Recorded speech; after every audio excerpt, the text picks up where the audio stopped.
Welcome us to today's tutorials on how to write project and research report with Eze Sunday Uchenna. We are in lecture 5. If you have missed any of our lectures so far, please do well to go back and watch the other videos before watching this current one so that you will not miss out in anything.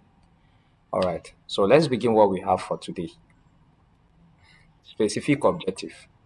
By the end of the lesson, the learner should be able to introduce a problem, construct a statement of a problem, express the purpose of the study, present the significance of a study, construct research questions and hypotheses, and also be able to write out the scope of the study. If you can observe, you find out that all these are the items that are under chapter 1. So definitely what we are doing today, we are trying to learn how to write chapter 1 of project. So let's start proper. Chapter 1. This chapter is the introduction of the problem to be investigated. It is arranged under appropriate subheadings as given below. Background of the study. That is the first heading under the introduction. After you have written your chapter 1, the next thing you write introduction. Then under the introduction, you have your background of the study. Everything you are doing in chapter 1 is introduction of your problem. You are introducing your problem. Everything you are doing in chapter 1 is introduction. So the first thing we have under the introduction is the background of the study.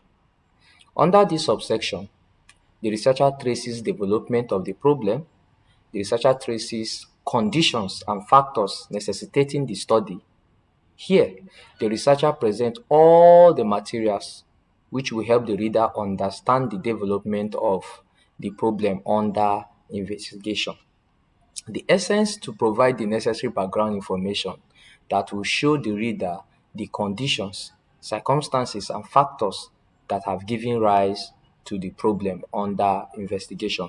So the material, when we talk about the researcher presenting materials here, we are referring to the researcher presenting support, backup from what other researchers may have said regarding that problem, presenting different facts from different scholars regarding that problem. That's why if you open a project, you see where they will be writing according to Mr. A that this thing is this, or Mr. B argued that this is this, Mr. C argued that this one is that one. So all those things you are presenting in that your background in order to establish or in order to trace the development of your problem, or in order to try to bring out a glimpse to the learner on what the problem is actually all about.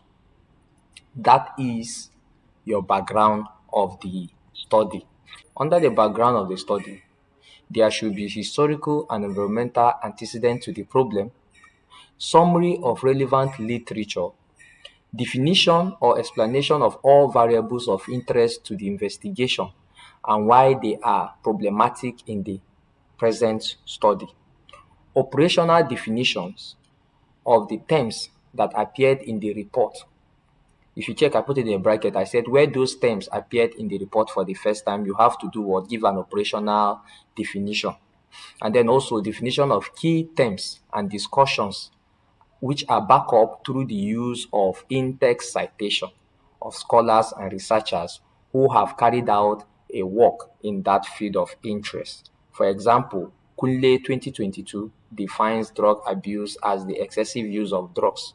If you check, my problem now is on drug abuse. Drug abuse is my problem.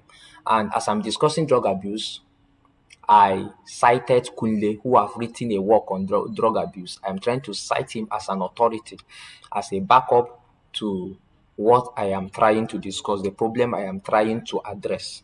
So all this long English we are reading here, what he's trying to say is just here in this example that we gave here. When you are writing your background of the study, your background of the study should be able to cover a historical and environmental history of the problem.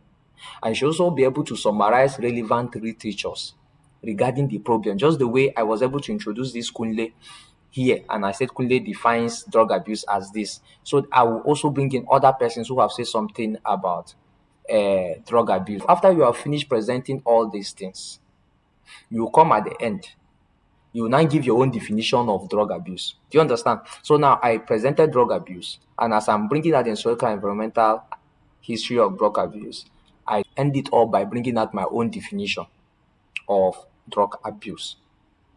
I hope we are together. Let's assume I am writing on drug abuse. So first of all, I will bring out the historical analysis. Then I'll say, okay, drug abuse is this and this and that. Then after I've said that, I will now say Kunle 2002 defined drug abuse as this and this and that. Smith 2019 defines drug abuse as this, while this person, so person, define, and according to so person, drug abuse is this and drug abuse is that.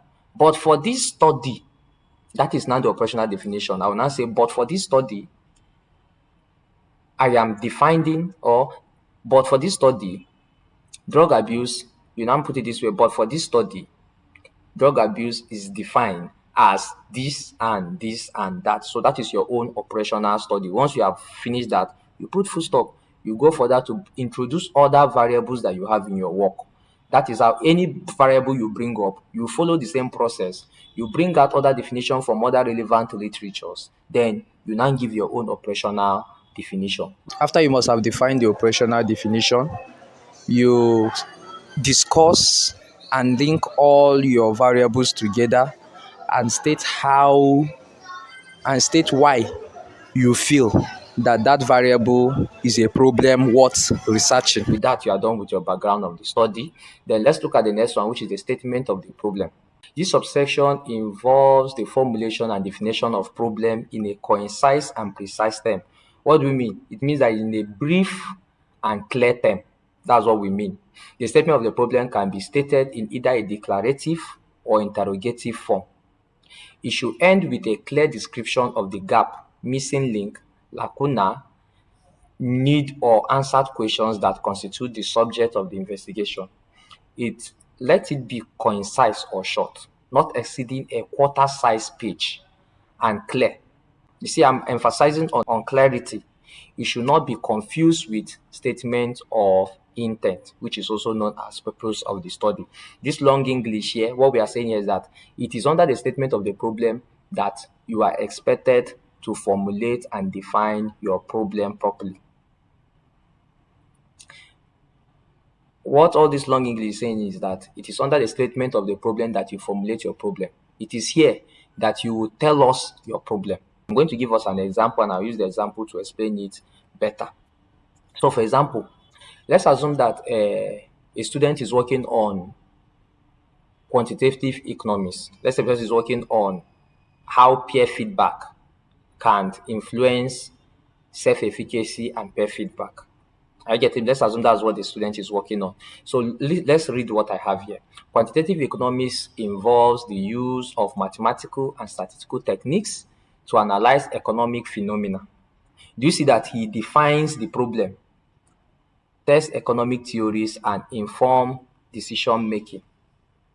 So let's read the statement of the problem I presented here from a final year student who wrote a project on the influence of peer feedback on student self-efficacy and academic achievement in University of Nigeria, Nsukka.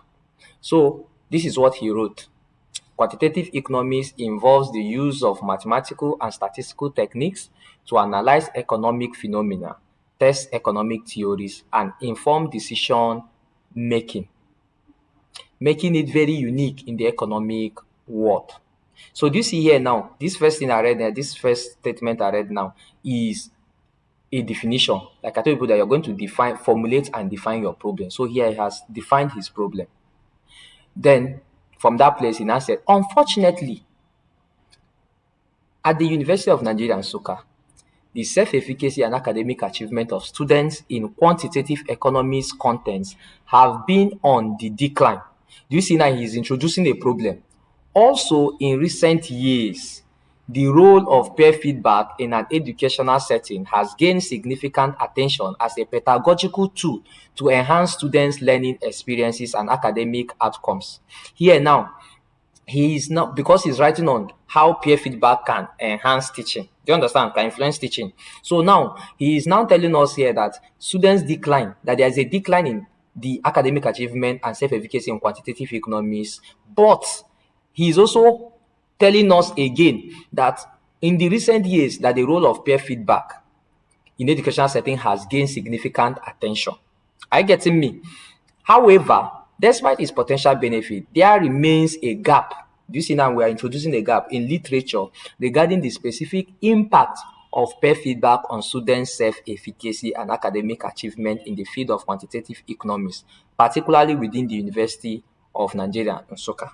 The study seeks to address these gaps by investigating the influence of peer feedback on students' self-efficacy and academic achievement in quantitative economics contents at the University of Nigeria, Nsukka. So if you check now, after introducing the problem, he now went further to show us the gap. The gap here is that nobody knows if this peer feedback that has been doing well in education setting, if when applied in quantitative economics, if it can help to address the issue of decline in academic achievement and self-efficacy. So you see now, he has showed us the gap. After defining, he was able to bring out and then present the problem to us. And that is what statement of the problem is all about. But a lot of students used to get confused and mistake intent to statements of the problem. That's mixing purpose of the study and statement of the problem. While statement of the problem is just for you to show us the gap that is existing. Purpose of the study is telling us why you want to carry out that study. So if you check, they are not the same thing. The other one is intent. Why am I carrying out this study? And then this one is telling us the problem. So let's look at purpose of the study now. This refers to what will be accomplished in the study. It is the statement of intent. It presents a statement of objectives. This can be written as a general statement of what the researcher intends to accomplish, which is then broken down to a specific statement of objectives. I will give you people an instance. So let's look at still on that same quantitative economics problem. So you have to write your own purpose of the study. If you look at it, this is how it is. It will have a general purpose and then have specific purpose. So look at it. The general purpose of this study is to investigate the influence of peer feedback on students' self-efficacy and academic achievement in economics content at the University of Nigeria. That is the general purpose. Then specifically, the study seeks to examine the influence of peer feedback on students' self-efficacy in quantitative economics content at the University of Nigeria, Nsukka. That is one. 2, investigate the influence of peer feedback on the academic achievement of students in quantitative economics content at the University of Nigeria, Nsukka. The influence of peer feedback on the academic achievement of students in quantitative economics content based on gender at the University of Nigeria, Nsukka. Then the influence of peer feedback on the self-efficacy of male and female students in quantitative economics at the University of Nigeria. So if you look at it now, we bring out a general purpose, and from the general purpose, we're able to break it down into specific purpose. So let's go ahead. Next one is significance of the study. When we talk about significance of the study, we are referring to the importance of that study. Why is this study important? It has to do with the major contribution the researcher expects the work to make, either to the theory or the practice of the field of study in question. This is a very important subsection of any project report, insofar as it tries to establish whether or not the work has any value or merit. This is where you tell your readers how important that study is. Because any project that does not have any value or any importance is not worth wasting time and energy to even carry it out. So in this significance of the study, we have to show how our study or how our research will be important to theories relating to the problem, and also how the study can be important to the practice. And also we are going to show in the theory, we are going to list out the theory that is going to benefit, and then we are going to state the theory is going to benefit, while in the practice we are going to state those people that when they practice what this study finds out, that is going to help them. Let's look at an example. The study has both theoretical and practical significance. Theoretically, the study is anchored on social cognitive theory by Albert Bandura in 1970 and self-determination theory by Edward Deci and Richard Ryan in 1985. So if you look at it here, it has stated two theories that will impact the study or that will provide a theoretical framework for the study. And if at the end of this research goes well, the result of this research will support this theory.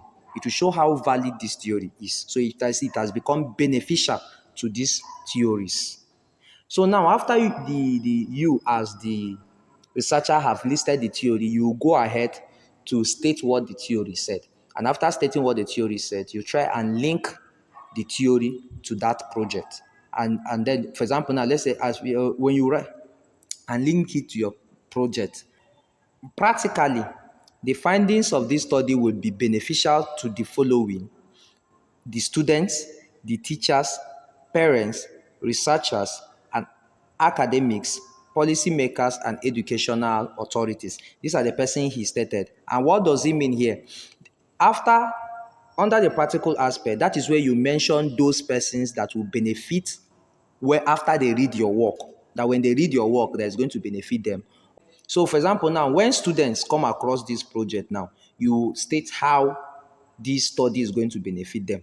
When teachers come across your study, you state how it's going to benefit them. Parents, you're going to state how it's going to benefit them. So you're going to take them one after the other. After stating, just the way you did in the theory, after stating the theory, you explain the relationship between the theory and your study.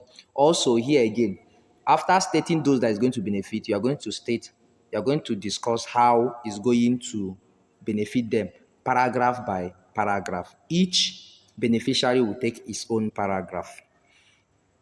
The next one is research questions or hypothesis. I put research question and or hypothesis. Why did I put it this way? I put it this way because some projects, like I told us, that research design determines whatever you do in your project. So some projects, some research design permits you to use both research question and hypothesis. While some research design, all you need is just research question. So for example, if you are running a descriptive study, the only thing you need is just research question. But if you are running a correlation study, you need both research question and hypothesis. So that is why I put research question and or hypothesis, because it can either go together or just one. This subsection involves formulating research questions based on the purpose of the study. Research questions refer to major questions to which the researcher seeks to provide answers in the course of the investigation. How do you get research questions? Specific purpose are what you are going to convert into questions. All those purposes now what you are going to convert into questions. The other place, you only state them as your intention, that at the end of the study, you intend to achieve this objective, you intend to achieve this objective. So all those objectives you stated, that are the specific things you stated, you are going to convert them into a question form. And when you convert them into a question form, they become your research questions. And it is from the research questions too that you now formulate hypotheses. For example, now let me give us an instance. You observe a child crying. You have found a problem. And now that you have found a problem, your statement of the problem is that a boy is crying. Are you getting me? Good. Then your research purpose is that you have the intention to make this child to stop crying. And then you now develop a research question, which is, why is this boy crying? Then the hypothesis now, this child is crying because he's hungry. And then the idea that he's hungry will now guide your study. So for example, now let's assume you later call the mother and ask her to give the baby breast. And then when she gave the baby breast and the baby continues crying, it shows that your hypothesis is wrong. But if the baby stops crying, it shows that your hypothesis is correct, that you have actually gotten what you are looking for. So hypothesis is a tentative guess. So that is the difference between research question and hypothesis. So how I was able to use that baby crying to break it down to research question and hypothesis. So I even give us an example here. I said the research question below guide the study. This is how you're going to arrange your own research question. You now say the research question below guide the study. If you check, it is the same things that we use under research purpose that we have here, just that we converted them into a question. We said, what is the influence of peer feedback on student self-efficacy in quantitative economics content at the University of Nigeria, Nsukka? What is the influence of peer feedback on academic achievement of students in quantitative economics content at the University of Nigeria, Nsukka? If you check, that is the same thing we applied here in bringing out our question. Same way, we use these questions to formulate our hypothesis. If you look at our hypothesis, let me read the first one. The following null hypotheses were formulated to guide the study and will be tested at a 0.05 level of significance. Don't worry about this thing. When we get to chapter 4, I'm going to teach us all this level of significance and the rest of it. So don't bother yourself about it for now. So if you look at this, my null hypothesis. If you check the first null hypothesis, is related to question 1. Here we said, peer feedback does not significantly impact on self-efficacy of students in quantitative economics content at the University of Nigeria, Nsukka. Then the next we are going to look at is the scope of or the limitation of the study. So the scope or the limitation deals with the extent of the problem the researcher is able to tackle in the present study, having regard to his or her competence, interest, available time, and resources. It involves delineating properly the boundaries of the study in terms of what will be covered and what will not be covered in the study or in the question. It is a way of trying to bring the problem into proper sharp focus. This long English, what he's saying here is that in the scope of the study, that is where you, as a researcher, you are going to write the size of your problem. Like, for example, you cannot be able to cover a complete problem. You can say, that is where you state, okay, that this is the amount of problem I want to solve. You state the amount of problem you want to solve. And then the one you cannot be able to solve at the moment, you leave it. It's just the one you are going to solve at the moment. Let's say, for example, I noticed that there is a drop in academic performance of students in Nigeria in biology. And I cannot be able, at the moment, I don't have the resources to go around the whole country to gather data to study why students are not doing well in biology all over the country. I will bring down myself and say, okay, now let me study just a local government. Study how students are doing within the local government because I have the money to be able to go to handle just a local government. So I have limited my study to just one local government. That is a scope. And then not just that. And let's say, for example, if I'm trying to deal with students in biology again, we have SS1, SS2, SS3. I may say, okay, now SS3 are writing WAEC. Let me not disturb them. SS1 just came in. They don't actually understand much in biology. Let me use SS2. So you see now, me limiting myself to SS2 again is another scope. So all those limitations are the things you list out and write it down under the scope of the study. Like I gave here, if you check here, the study will be conducted at the University of Nigeria, Nsukka. It shows that the study, the researcher didn't carry it out all over the country, all the universities in the country. He limited it to University of Nigeria, Nsukka, which is located in Nsukka, Enugu State. Data collection analysis will be limited to this institution. Do you see it? The population of interest will consist of undergraduate economics students studying quantitative economics at the University of Nigeria, Nsukka. Check, he specified that it is only students in economics that he is using. The study will target students across various academic levels. Do you see? His own cuts across all levels, not just year 1, not just year 2, but all levels.